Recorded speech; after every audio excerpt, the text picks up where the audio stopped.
Hi, this is Kim from Khan Academy. Today I'm learning about the Eighth Amendment to the U.S. Constitution, which prohibits the government from imposing excessive fines and bail or inflicting cruel and unusual punishment on individuals accused or convicted of a crime. But what counts as excessive or cruel and unusual? To learn more, I sought out the help of two experts on the Eighth Amendment. John Stinneford is the Assistant Director of the Criminal Justice Center at the University of Florida Law School. John Bessler is an Associate Professor of Law at the University of Baltimore Law School. So, Professor Bessler, why were the framers so keen to include the Eighth Amendment? Why did they want to protect these rights in particular? Well, these rights were actually enshrined in the English Bill of Rights of 1689. And so when the Americans got into dispute with Great Britain, they decided they wanted to have the same rights that Englishmen had. And so it was not too surprising that when George Mason actually wrote the Virginia Declaration of Rights in 1776, that he looked to English law to see what rights the English had, because he wanted exactly the same rights. And so this 16 words in the Eighth Amendment has been subject to a lot of controversy over the years. But I think one of the reasons that the founders wanted this was that, like the English, who had problems with the monarch imposing excessive bail, excessive fines, inflicting cruel and unusual punishments, the founders also knew that was a risk that there was abuse from the government in the United States. And so they also wanted those rights, because originally in the Constitution, these rights were not protected against. And the Bill of Rights was ratified in 1791, which ensured that there would be protections against these cruel and unusual punishments and excessive bail and excessive fines. If you look at the Eighth Amendment, there's three clauses, right? The excessive bail clause, the excessive fines clause, and the cruel and unusual punishments clause. And these all have one thing in common, which is that these are all penalties, essentially, that the government inflicts on people, usually as the result of either being accused of crime or of being convicted of crime. So if you've been arrested, you're waiting for trial. Very often your only way to get out of jail before trial is to make bail.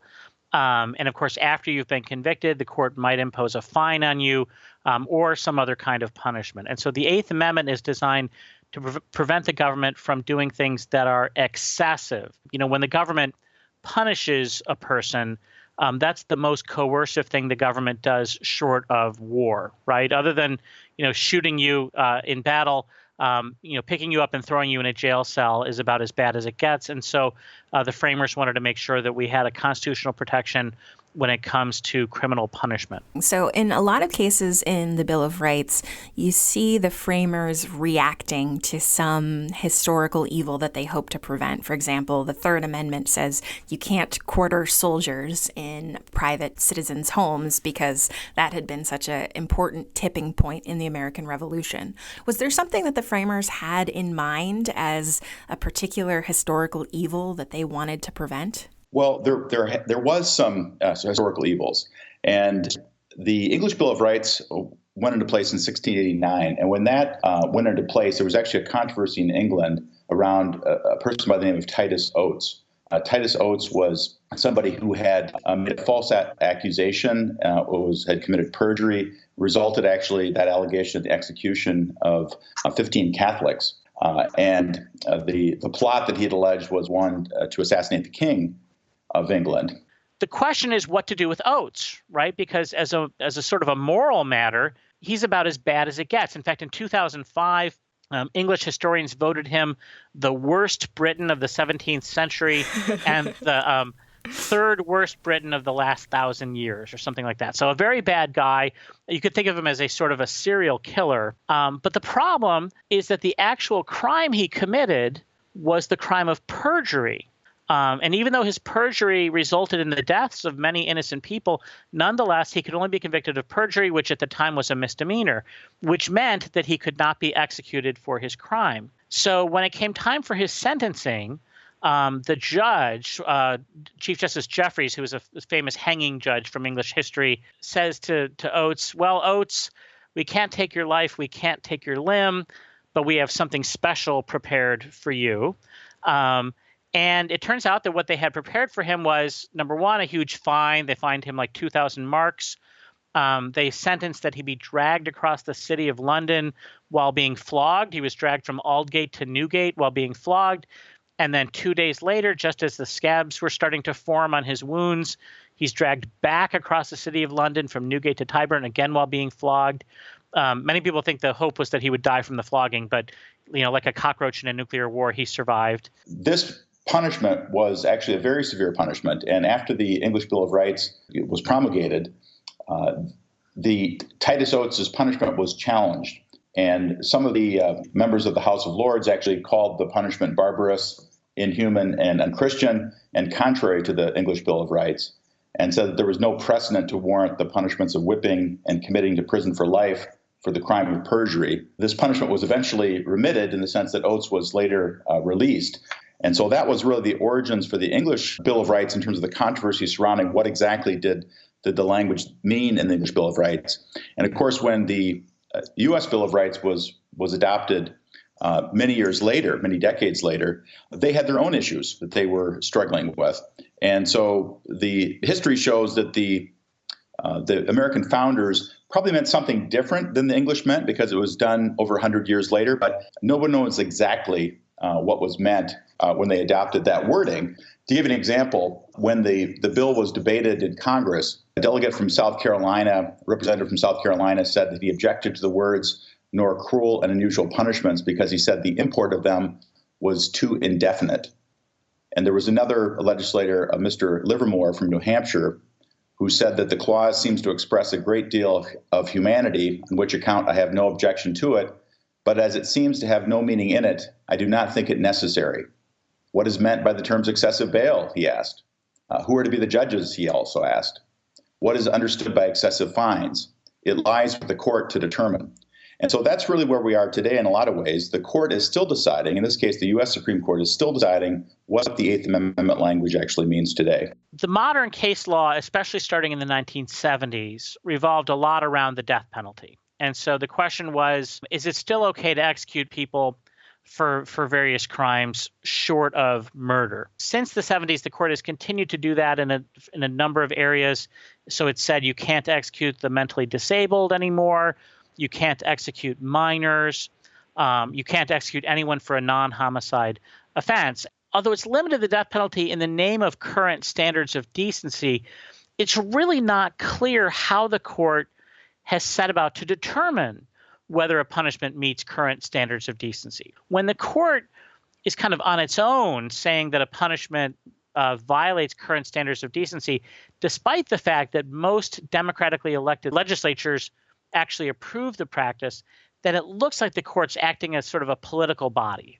It's sort of led the court to ignore what I think is the real danger of cruelty, which is that when there's a public panic and the legislature responds by ratcheting up punishment to new and unprecedented levels of punishment. And that's actually happened quite a lot in the last 40 years. And every time there's a panic, you predictably see the legislatures coming up with new punishments that are much, much harsher than what came before. And so, for example, with regard to sex offenders, there are now a bunch of states that actually impose chemical castration as a form of punishment for sex offenders. Now, castration as a form of punishment fell out of usage in the 13th century. We're literally getting medieval on sex offenders, but the court can't do anything really to stop it, or at least hasn't, because these are very popular forms of punishment. Everyone hates sex offenders. The UN has actually decided that anything more than 15 days use of solitary confinement should not be permitted. Justice Anthony Kennedy actually raised the issue of solitary confinement in a recent opinion he authored for the Supreme Court. He actually raised the issue on his own at oral argument at one point, talking about how long people actually spend in solitary confinement in American prisons, including on death row. You have cases actually where people are spending not just years, but sometimes decades on death row in these kinds of conditions. Justice Breyer just wrote a dissent in a case where the person had been on death row for more than 40 years, so literally 4 decades in these kinds of very harsh conditions of confinement. Other countries have decided that is not something that they want to permit. And they've actually set out a rule that anybody that's on death row for a certain number of years, for example, would have their sentence commuted to a life sentence because of the psychological aspect of sort of waiting for one's own death. In the Bill of Rights, this is the last of 4 amendments, actually, that are concerned with protections for the accused. So why do you think there's so much in the Bill of Rights about the justice system? Were the framers particularly interested in making sure that the accused had rights?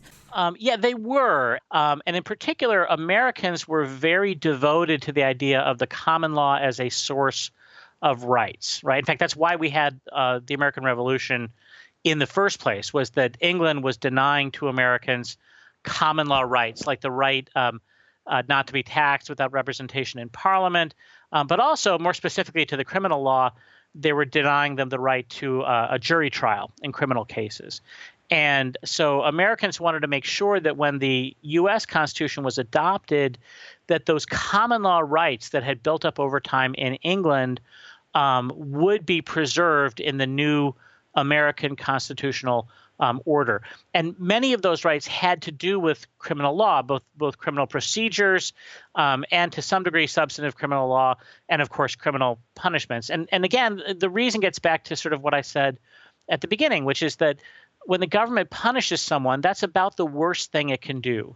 And because the early Americans who framed the Constitution were very powerfully concerned with liberty, they wanted to make sure the government would preserve their liberty, protect their liberty, and not become tyrannical, right? And so one of the main ways that they wanted to make sure this happened was by limiting the power of the government to punish whoever it wanted to for any reason that it wanted to. And so we have really the majority of the protections in the Bill of Rights have to do with the protections for criminal defendants. What about excessive bail and excessive fines? How can we define what kind of financial penalty is proportionate to a crime?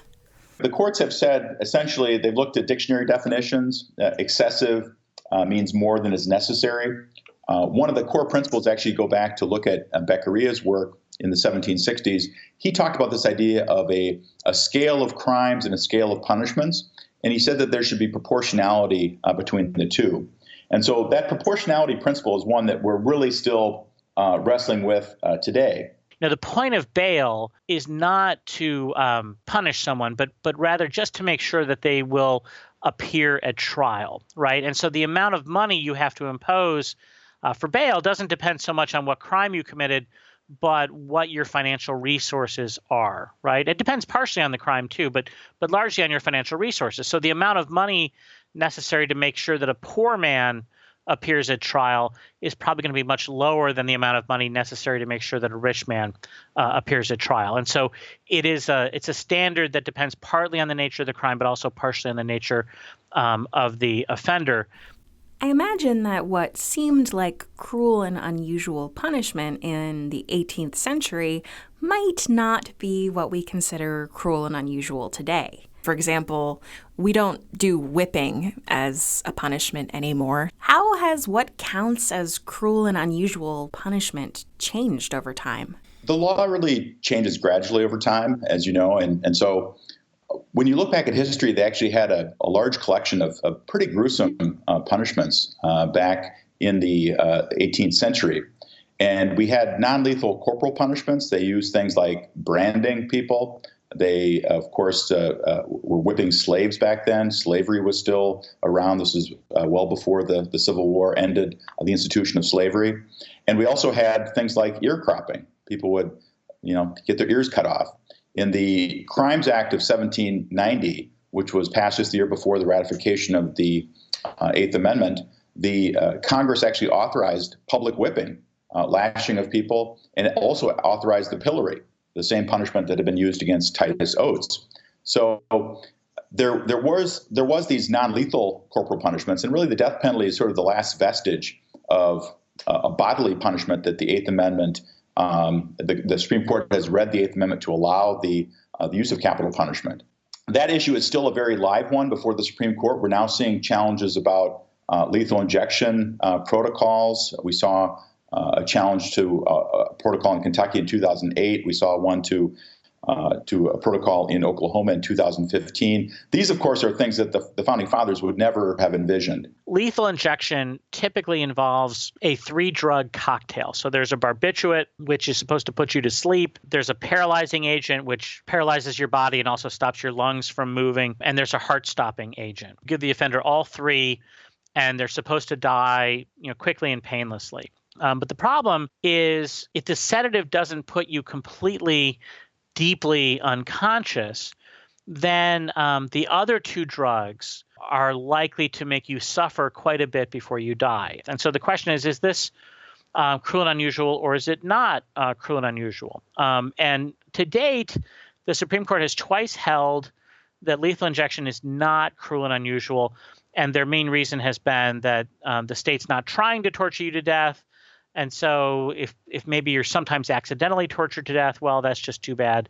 But it's not a cruel and unusual punishment. So the Supreme Court has approved various methods of execution. At the same time, however, the Eighth Amendment has been read to protect prisoners. So in general, the Eighth Amendment is sort of a protective shield that prohibits prison guards from gratuitously beating up inmates. It requires prisons to provide some level of health care to prisoners because they cannot get it themselves. They're sort of wards of the state once they're put in prison. Requires inmates be fed and sheltered. So in a lot of ways, the Eighth Amendment is a protective shield protecting inmates. But then in the use of the capital punishment, it becomes what I like to call kind of a Dr. Jekyll and Mr. Hyde kind of jurisprudence that the Eighth Amendment has right now. So we've learned that the Eighth Amendment seeks to limit the power of the government in meting out punishment to people who have been accused or convicted of a crime.